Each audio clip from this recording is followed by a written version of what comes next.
La predicación de esta tarde se llama El manto de la unción y el efod de oro. Qué bien se predica aquí, hermano. Qué bien se predica. Aleluya. Aleluya. Denle un aplauso al Señor. Qué bien se predica.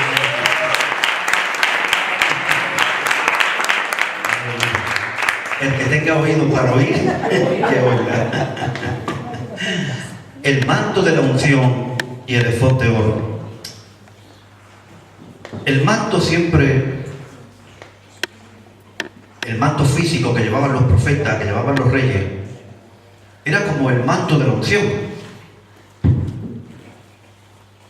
En aquel tiempo no había chaqueta, lo que había era un tipo de manto. Y la unción de Dios en la Biblia está tipificada como el manto de la unción. La unción que el Señor desata en sus hijos y en sus hijas, en sus siervos y en sus siervas, tienen un ámbito. A veces el manto de la unción es local, a veces es provincial. Porque toda unción, todo manto de unción tiene un ámbito territorial, un tiempo y un espacio. A veces es tan fuerte la unción y el ministerio que Dios deposita en un hombre o en una mujer que el ámbito es nacional y sacude toda una nación. Y a veces es internacional o mundial o continental. Y a veces duran 3 años, 4 años, 20 años, 50 años. Tenemos ahora que están haciendo una campaña de Billy Graham y ese hombre lleva 70 años en el ministerio, inmaculado, sin tacha, con buen testimonio, porque a veces hay ministerios que se levantan rápidamente pero pasan un poquito de tiempo y caen. Son como los fuegos artificiales, mucho ruido, muchas luces, y a los 2 minutos ya no hay nada. Hay otros ministerios que permanecen en el tiempo. Billy Graham es un hombre sin... Nadie puede decir lo más mínimo de él. Yo me acuerdo cuando yo me convertí, hace 40 años, ahora el mes que viene, y ya era él un hombre de un ministerio de 25, 30 años. Han pasado 70 años desde que inició su ministerio, tiene 97 años, y ese manto, él lo ha guardado, y permanece impoluto, sin mancha. Usted tiene que tener cuidado qué hace con el manto de la unción. Y ese manto va creciendo. Cada experiencia que uno tiene, cada experiencia dulce o amarga, va entretejiendo ese manto y va creciendo. Y Dios va mandándote gente que son amparadas en ese manto y en esa unción. Y yo quiero hablarle en esta tarde del manto de la unción y el efod de oro. Ya sabemos más o menos qué significa el manto de la unción. Jesús, la gente sentía tanto la unción de Jesús que algunos de los enfermos sabían lo que ese manto significaba y notaban lo que desprendía el manto de Jesús, y mucha gente fueron sanadas tocando el manto de Jesús. Y a veces, sin Jesús ni siquiera saberlo, él notaba que de él había salido virtud sanadora, porque una mujer no podía tocarla y no podía acercarse a Jesús, y se abrió paso arrastrándose hasta llegar a tocar el borde de su manto, y fue sanada. Cuando Eliseo quería una doble unción de Elías, cuando Elías fue transportado al cielo, soltó su manto y él lo cogió. El manto siempre es símbolo de la unción, es de ese ámbito de unción que el Señor deposita. Cuando David cortó la orla del manto de Saúl, Saúl era el rey, se turbó porque había tocado el borde del manto de Saúl, estaba tocando la unción. Y mira que era un hombre que lo estaba haciendo mal, muy mal. Pero hay que respetar la unción. que Dios pone en un hombre o en una mujer. Es algo sagrado en el mundo espiritual. Es algo sagrado para el Señor. Luego Dios, esto hay quien quiere malentenderlo y piensan que los ungidos pueden hacer lo que quieran. No. Porque luego está verdades complementarias. Hay de aquel siervo malo y negligente que comenzare a maltratar y a golpear a su consiervo, diciendo: mi Señor tarda en venir. De cierto os digo que será castigado duramente. O sea, el juicio de Dios es implacable con los ungidos, con las ungidas que maltratan al pueblo del Señor. ¿Vale? Aunque usted tiene que respetar el manto de la unción, pero el juicio de Dios es muy fuerte, es algo muy serio. Si un pastor comienza a maltratar a la gente que el Señor ha puesto cerquita de él para que sean bendecidas, el juicio de Dios es fuerte. Dice la Biblia que será castigado duramente y que pondrá su parte con los hipócritas en el lago de fuego. O sea, que aunque el manto de la unción hay que respetarlo, pero no quiere decir que los ungidos pueden hacer lo que queramos. No. Es algo muy sagrado, muy santo, y Dios vigila poderosamente eso. La autoridad espiritual es algo muy santo para Dios.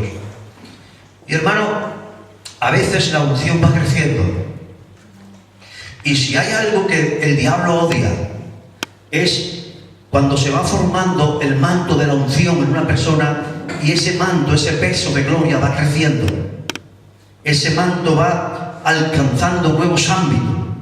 Y cuando una persona es prosperada en el manto de la unción, cuando una persona es prosperada en la unción del Señor, el diablo odia y teme eso.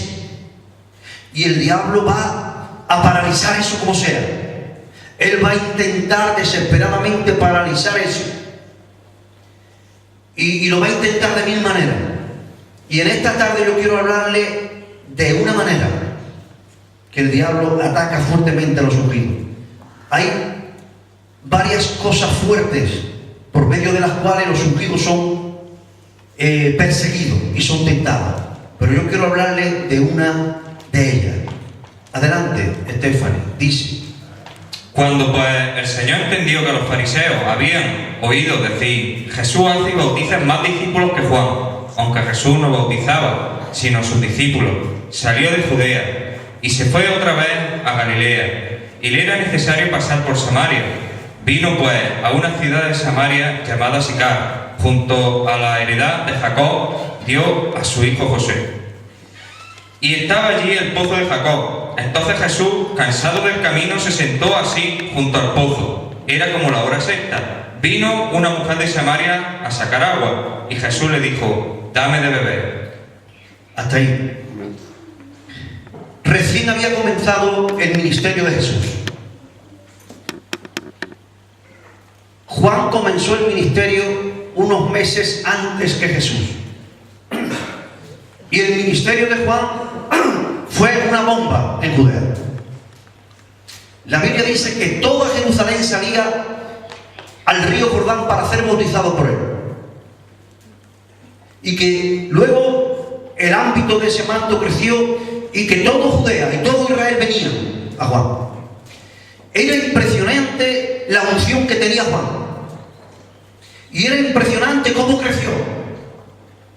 Había tal convicción de pecado, había tal unción, que cuanto más predicaba el arrepentimiento y cuanto más Juan condenaba el pecado, y cuanto más fuerte le hablaba al pueblo, más el pueblo se volcaba, porque cuando la unción de Dios llega, llega.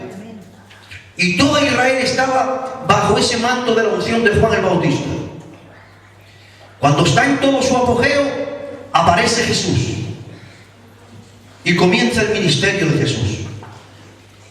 Imagínense cuando comenzó el ministerio de Jesús. Si el ministerio de Juan fue grande, imagínense cómo sería el de Jesús. Que cuando comenzó a crecer el ministerio de Jesús, comenzó a menguar el ministerio de Juan. Y dice en Juan 4 que cuando Jesús entendió, escuche esto, cuando Jesús entendió que los fariseos habían oído decir: Jesús hace y bautiza más discípulos que Juan. El ministerio de Jesús es más fuerte que el de Juan. El ministerio de Jesús es más grande que el de Juan. La Biblia dice que Jesús era totalmente hombre y que fue tentado en todo conforme a nuestras debilidades, pero sin pecado. Jesús no cayó en nada, pero fue tentado en todo. Y él como ministerio, en Juan capítulo 4, fue tentado en la soberbia y en el orgullo y en la vanagloria ministerial. Porque cuando el manto de la unción de una persona comienza a crecer y la gente comienza a hablar bien de ese ministerio y la gente comienza a honrar ese ministerio y comienzan a aplaudir ese ministerio, lo cual no es malo y lo cual a veces Dios lo usa para que esa persona sienta cierto alivio y sea como un acicate para seguir trabajando en la unción del Señor. Pero a la vez eso puede llevar a una intención diabólica. Porque cuando la gente comienza a hablar bien de un ministerio y cuando ese ministerio comienza a crecer en su ámbito y traspasa los límites de su ciudad o los límites de su provincia o los límites de su etnia o los límites de su nación o aún los límites de su continente, y comienza la fama. Dios no da unción para fama, pero la unción produce fama. Dios no da la unción para convertirla a usted o convertirlo a usted en una persona famosa, pero la unción le hará a usted una persona famosa. Y en nuestra carne se puede levantar el orgullo, la soberbia y la vanagloria ministerial. Y nuestro querido maestro, cuando él oyó que la gente decía y que los fariseos, aún los fariseos, enemigos de Jesús acérrimo, decían: oh, el ministerio de este carpintero es más grande que el de Juan. Seguramente él sintió en su carne, porque él tenía una carne semejante a la suya y a la mía. La Biblia dice que Jesús fue tentado en todo conforme a nuestras debilidades. Y Jesús participó de carne y de sangre como usted y como yo. Pues él era 100% Dios y 100% hombre. Y a la carne nuestra caída y pecaminosa le gusta la fama. Le gusta las luces de la unción. Dios no nos da unción para que tengamos luces, pero produce luces. Y Jesús, conforme dice la Biblia, fue tentado en eso. Y fue tentado en eso para socorrernos a nosotros cuando somos tentados en lo mismo y podemos socorrer a Él como nuestro sumo sacerdote y decirle: Señor, que se me está levantando la vanagloria y el orgullo. Y Él nos dirá: yo sé lo que es eso, yo te voy a ayudar porque yo pasé por ahí, pero yo vencí eso. Y porque yo vencí eso, tú puedes vencer eso. Por eso Él fue tentado en todo, para poder socorrernos a nosotros, según dice la epístola a los Hebreos. Él fue tentado en todo para poder socorrer a aquellos que vienen a Él buscando liberación de las tentaciones. Y cuando Jesús se quiere enfrentar como hombre de Dios al orgullo y a la soberbia y a la vanagloria ministerial, Él dice que dejando Judea le era necesario pasar por Samaria y estar 2 días en una ciudad de Samaria llamada Sicar. Jesús va a enfrentar el espíritu de la soberbia y el espíritu del orgullo ministerial. Y Jesús, en esos días en que Él estaba enfrentando eso para destruir eso, no fue casual que Él fuera a enfrentar ese espíritu inmundo, ese espíritu de las tinieblas, en forma de una actitud carnal y soberbia, diciendo: yo ya soy alguien, la gente en la iglesia me respeta, mi nombre comienza a ser sonado, el ámbito de mi unción y de mi manto va creciendo y yo me siento alguien. Eso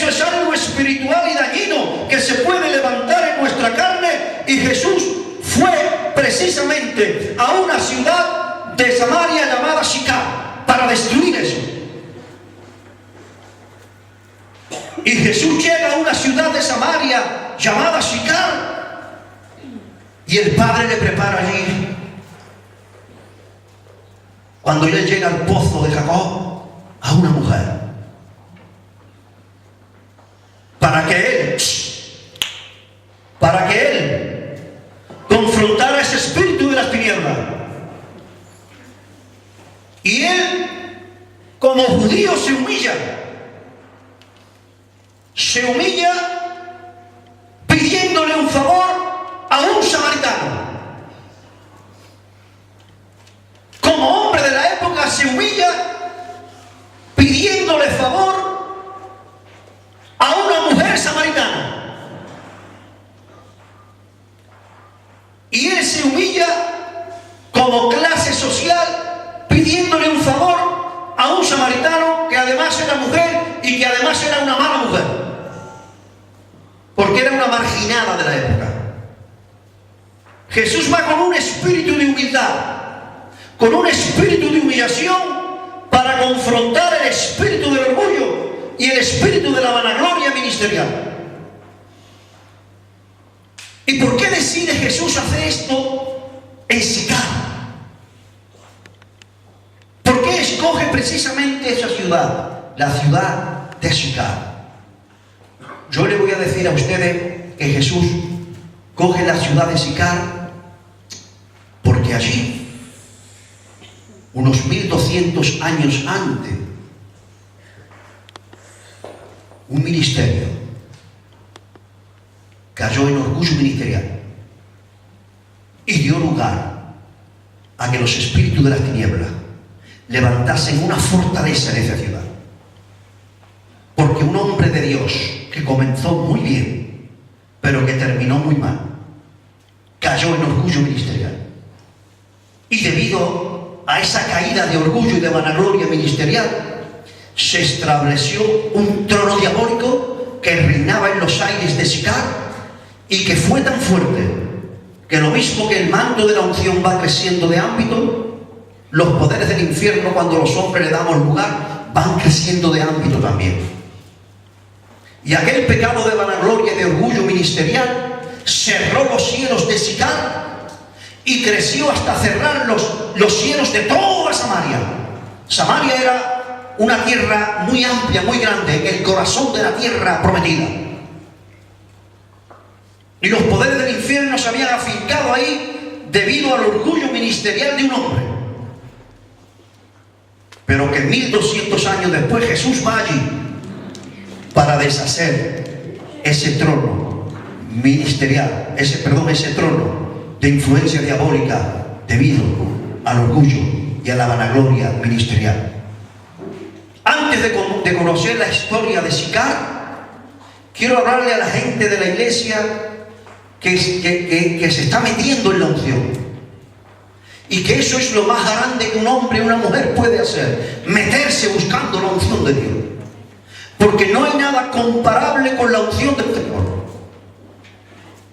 Pero quiero decirle que cuando el Señor comience a respaldarte, y cuando el murmullo de la gente comiencen a decir fulanita, menganita, fulanito, menganito, tu carne va a ser tentada al orgullo ministerial. Y estudiando la historia de la antigua ciudad de Sicar, que antes se llamaba Siquem, vamos a ver el peligro que conlleva caer en la vanagloria y en el orgullo ministerial. No sé si me están siguiendo. ¿Cuántos me están siguiendo hasta aquí? Entenderán con esta historia el porqué del manto de la unción y el efod de oro. Vámonos, Stephanie, Jueces 8, 22 al 31. Muy bien. Y los israelitas dijeron a Gedeón. ¿Quién era Gedeón? Hubieron 200 o 300 años en la historia de Israel. Cuando salieron de la tierra de Egipto, llegaron allí y fueron gobernados por Josué, porque Moisés murió. Y cuando Josué murió, el pueblo cayó en decadencia espiritual vez tras vez, y Dios le levantaba siempre un juez. Porque ellos, por causa de su apostasía, caían en manos del enemigo, del cananeo, del eteo, del filisteo, de los madianitas, etcétera, etcétera. Y Dios le levantaba un juez o una jueza. Débora era profetisa, profeta. ¿Quién no cree en el ministerio femenino? Débora era una profeta en el Antiguo Testamento. Ana era una profeta en el Nuevo Testamento. Tenemos la cita, por si alguien quiere verlo después. Entonces, Gedeón, Dios lo levantó como un juez poderoso porque se levantaron contra Israel los madianitas. Y Gedeón llegó a ser una leyenda viva en su época. Los madianitas comenzaron a invadir la nación de Israel y la nación entera estaba en absoluta precariedad. Todo lo que ellos sembraban, los madianitas se lo robaban, hasta el punto que se tuvieron que esconder en cuevas, porque el ejército de los madianitas subyugaron a la nación de Israel, y Dios tuvo que permitir todo eso por causa de la decadencia del pueblo de Israel. Entonces ellos clamaron a Dios, y Dios le levantó a Gedeón, y Dios le dio un ejército a Gedeón. Se le acercó un ejército de miles de hombres, y Dios le dijo: quita gente de ahí, quita gente de ahí, sobran gente. Y con una estrategia que Dios le fue dando, él se quedó con 300 hombres. Hermano, y fue tanta la unción que Dios delegó en Gedeón, que con solo 300 hombres derrotó a todo el ejército innumerable de los madianitas. Y Dios le dio paz por 40 años a Israel bajo el manto de la unción de Gedeón. Fue un hombre con una unción tremenda. Pero miren lo que pasó, que el pueblo de Israel le dijeron: sé nuestro Señor y sé nuestro Rey, tú y tu hijo. Y él dijo: tú, tu hijo y tu nieto, pues que nos has librado de mano de Madián. Mas Gedeón respondió: no seré yo vuestro Señor. Hasta ahí muy bien, Gedeón. Ni mis hijos os señoreará. Jehová señoreará sobre vosotros. Hasta ahí muy bien, Gedeón. Hasta ahí correcto, pero miren, adelante. Y les dijo Gedeón: quiero haceros una petición. Y el pueblo dijo: ¿qué petición quieres? Y él dijo: que cada uno me dé los zarcillos de su botín, pues traían zarcillos de oro, porque los madianitas eran ismaelitas. Adelante. Ellos respondieron: de buena gana te lo daremos. Y tendiendo un manto que posiblemente fuese el manto de Gedeón, dice que echaron allí cada uno los zarcillos de su botín, y fue el peso de los zarcillos de oro que él pidió 1700 siclos de oro, sin las planchas y joyeles y vestidos de púrpura que traían los reyes de Madián, y sin los collares que traían sus camellos al cuello. 1700 siclos son 20 kilos de oro. Y ahora, ¿para qué quería Gedeón el oro de la victoria? Hermano, el botín de la guerra era la gloria de la victoria, la gloria de la unción, la gloria de las conquistas del Espíritu de Dios a través del manto de la unción. Era la gloria de aquel ministerio. ¿Y para qué quería Gedeón 20 kilos de oro que pertenecían? Porque la gloria solo pertenece a Dios. La gloria de la unción, Raquel, solo es de Dios. Y hay del hombre o la mujer que toca la gloria de Dios y le roba la gloria de Dios. Hay del ungido o de la ungida que le roba la gloria a aquel que por gracia te ha dado ese manto de la unción. ¿Y para qué quería tantos kilos de oro del botín de la guerra? Pues mire lo que hizo. Y Gedeón se hizo de ellos un efod. Hermano, el efod era como un pectoral que llevaban los sacerdotes para entrar al lugar santísimo. Y Dios había dicho, el efod será de lino. El lino, yo no sé si alguno de aquí, ¿quién ha tenido aquí una prenda de lino? Que levante la mano. Yo tuve una chaqueta de lino que me la regaló un amigo. Y es una tela muy rústica. Casi siempre está arrugada. Y muy mala de planchar. Porque el lino representa la humildad. Por eso los sacerdotes no llevaban vestiduras de seda. Llevaban vestiduras de lino. Rústica. Hablando de la humildad que ha de gobernar el corazón de un ungido. Y este hombre, primero, no era sacerdote. Por lo tanto, no le correspondía a él tener un efod. Y segundo, si hubiese querido tener un efod, lo hubiese tenido de lino, pero nunca de oro. Y muchísimo menos del oro de la gloria, de la victoria que le pertenecía a Dios. Él cogió y le robó la gloria a Dios y se hizo un efod de oro que pesaba 20 kilos. Imagínense cuando usted lleva un cordón de 300 gramos de oro y lo ven por ahí. Pues imagínese 20 kilos de oro en el pecho, en forma de un efod. Se quedaría hasta jibado, ¿no?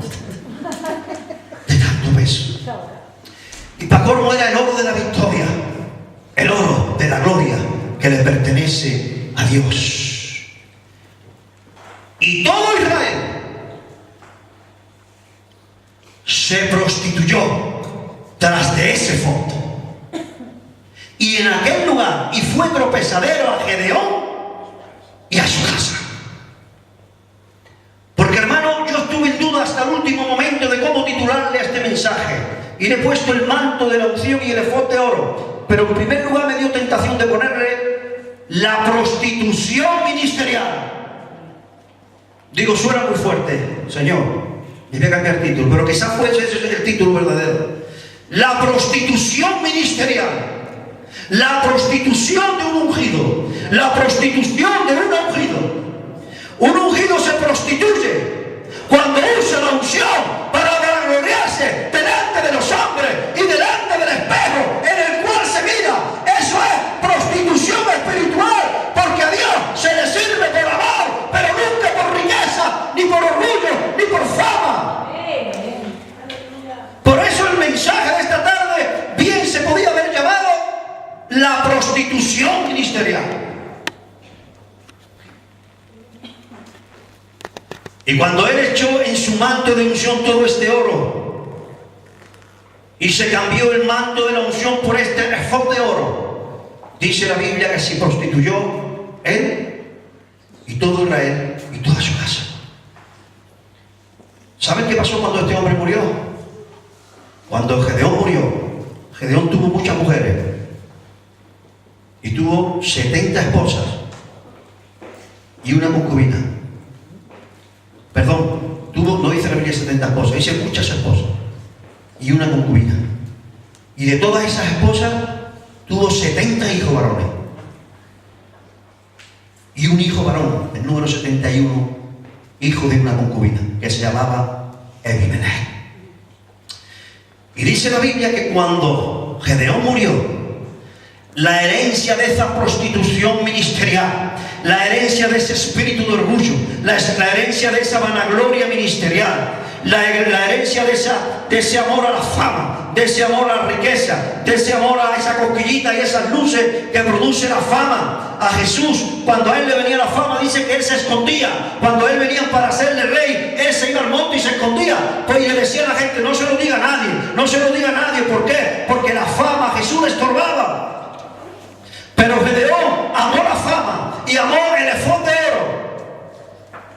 Y eso lo heredaron sus hijos. Y el ministerio que se corrompe y se prostituye ministerialmente, no solo él, sino aún sus hijos espirituales corren el riesgo de contaminarse de ese espíritu. Y hubo una guerra de poder de esos 71 varones, porque ansiaban el poder que había tenido su padre. ¿Y saben qué hizo Abimelech? Fue a su ciudad. ¿Saben cuál era su ciudad? Su ciudad era Siquem, que 1200 años después ya no se llamaba Siquem, se llamaba Sicar, la ciudad donde Jesús fue a destruir ese espíritu de orgullo ministerial.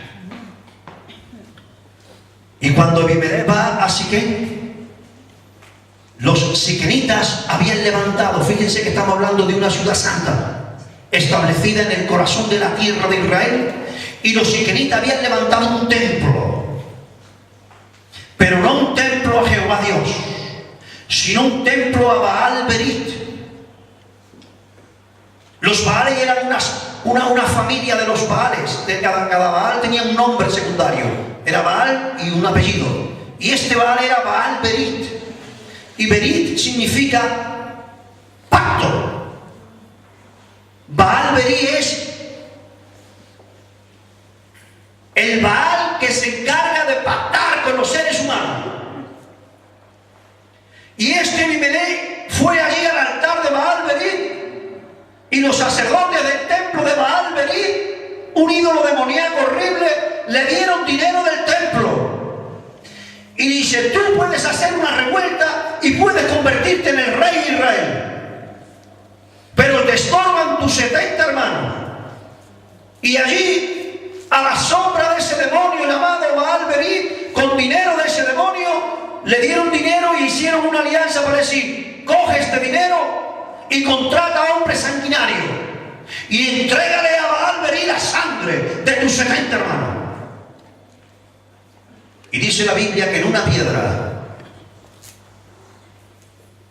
Baal Berit sacrificó a sus 70 hermanos y los degolló en la misma piedra. El orgullo ministerial, la guerra por el poder, el amor a la fama.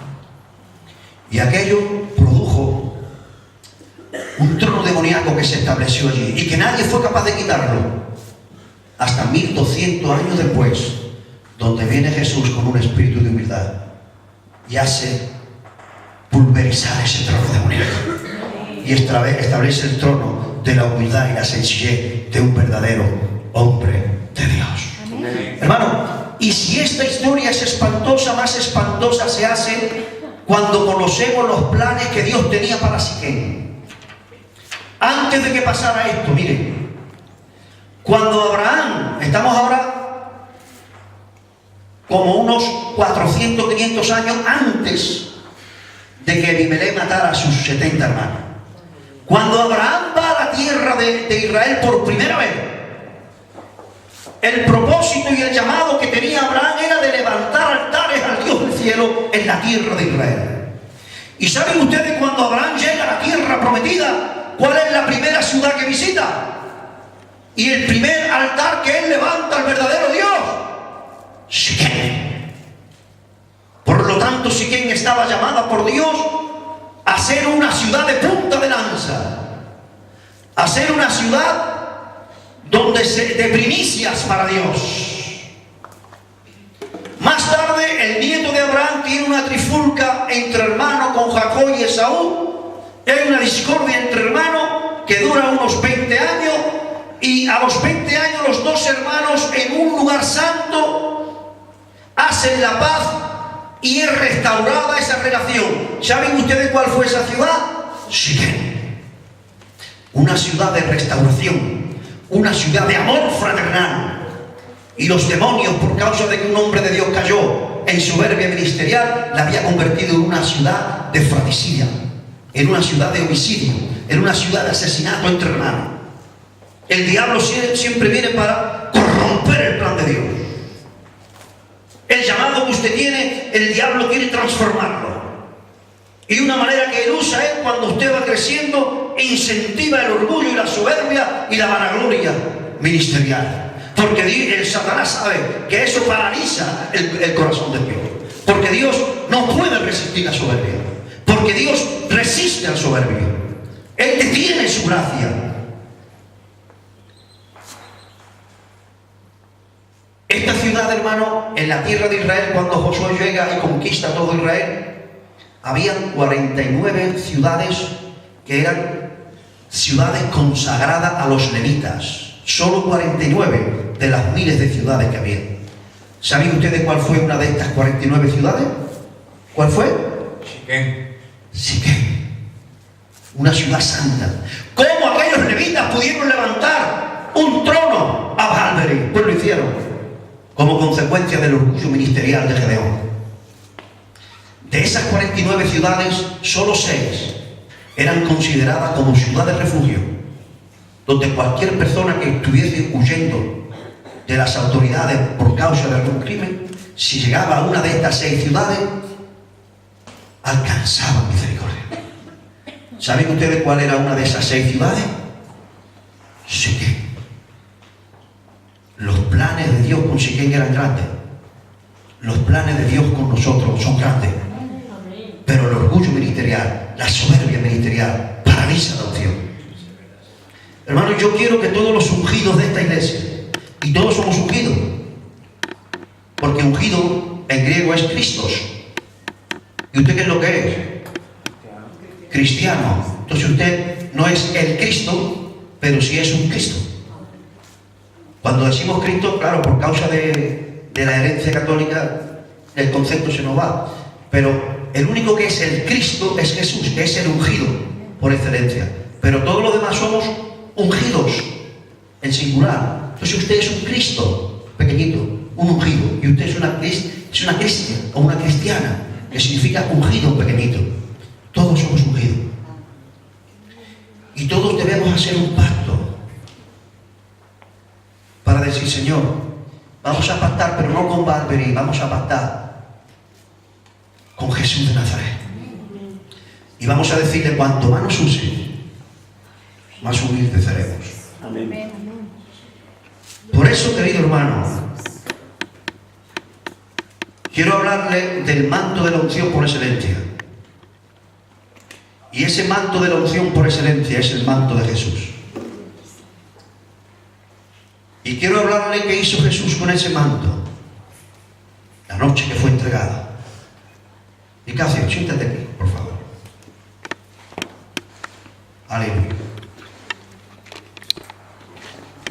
Siéntate, hermano. Jesús dejó, querido hermano, la última gran lección de lo que hay que hacer con la unción para la última noche que Él estuvo entre nosotros. Dice la Biblia que la última noche que Jesús estuvo con los apóstoles,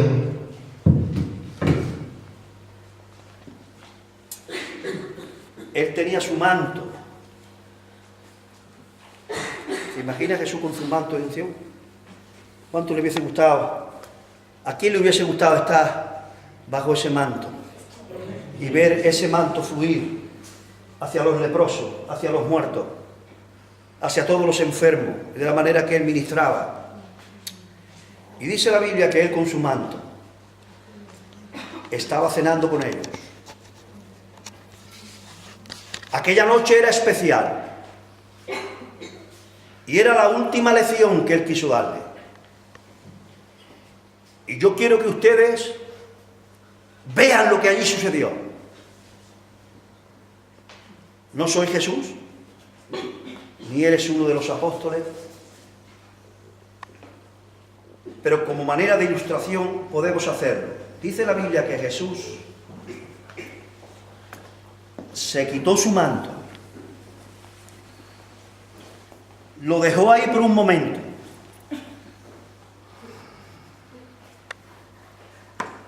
y se cambió su manto por una toalla. ¿Se imaginan a Jesús ceñido con una toalla? Y cogió un lebrillo y se fue para los apóstoles. Dejó su manto de unción, se fue para los apóstoles, uno por uno, les quitó el calzado,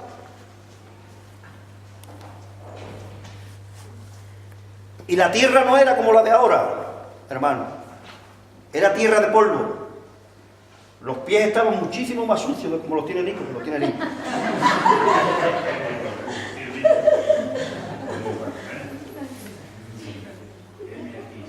se imaginan cómo se quedó esto en la retina de los apóstoles?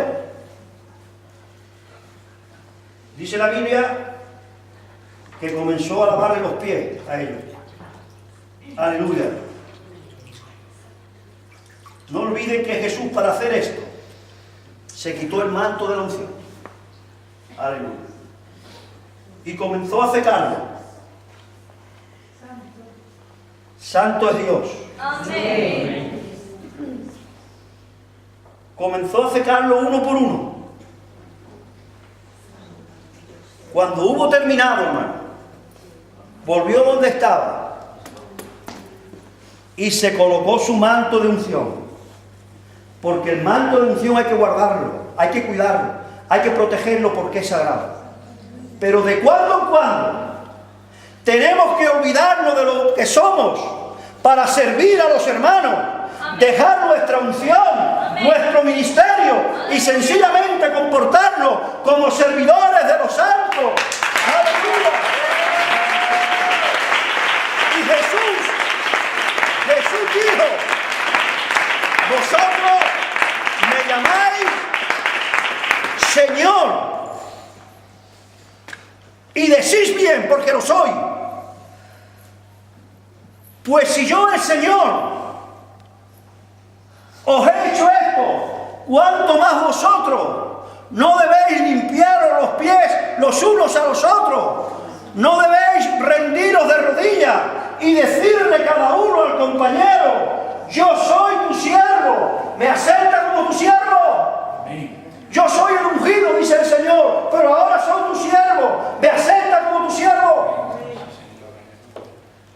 ¿Querrá alguien aquí acercarse a cualquiera y decirle a los pies: yo soy tu servidor, me acepta como tu siervo?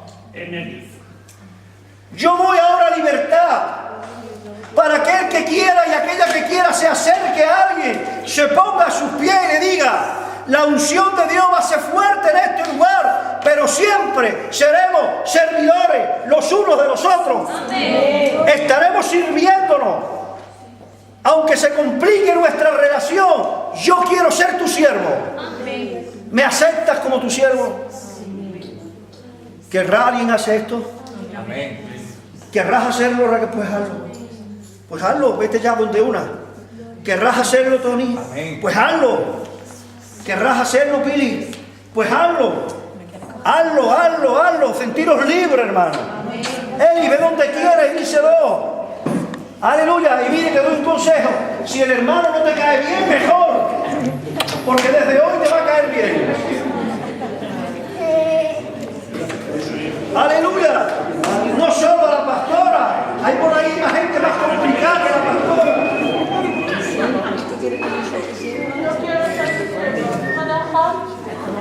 Oh Dios. Oh, Gracias, Jesús.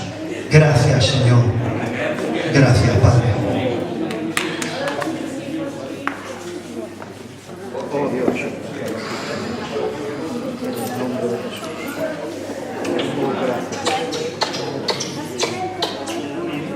Aleluya. Gracias, Señor. Vamos a hacer todos un pacto de humildad. Yo pediría a los músicos que se pusieran arriba.